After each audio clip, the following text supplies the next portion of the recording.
This is how you remove and change the fog light bulbs on the Lexus IS250.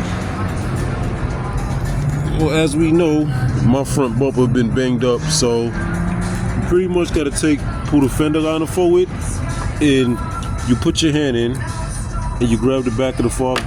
You grab this right here, and you turn it counterclockwise, then pull it out. Right? Now, the bulb, you gotta, oh God, where's the damn clip at? You gotta press the clip, this clip here, then slide this out. I can't do it with one hand, so hold on, I'll show y'all when I get it out. Hold on for 1 second. Okay, so basically, you gotta press this clip right here, press down on this, then you slide this out. Same thing, I gotta go to the other side and do the same thing. So that's how you change the fog light bulbs on the IS250. Now I just gotta go run, pick up 2 new bulbs and switch them out. Here we are on the passenger side.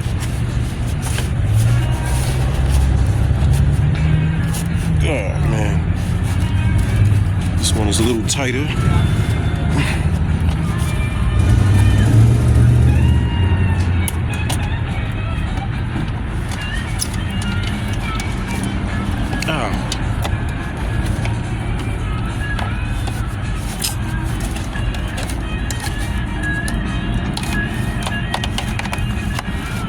And here's the one on the passenger side. Same thing. Let's see if I can get this one out with one hand. Probably not.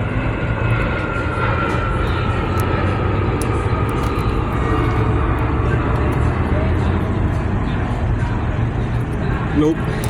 Of course not. I can't get this out with one hand. Okay. Got the passenger one out.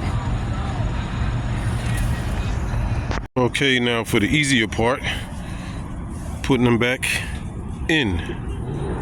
So you just put this on here, and of course I can't do this with one hand, so I'm gonna have to pause for a second. Okay, now it's back in the clip. Now I gotta stick my arm in here and screw it back in, which you can't really see too well. And here we are, $32 later, and the fog lights still don't work. I changed the bulbs and they don't work. So I guess the fuse is blown. Oh well.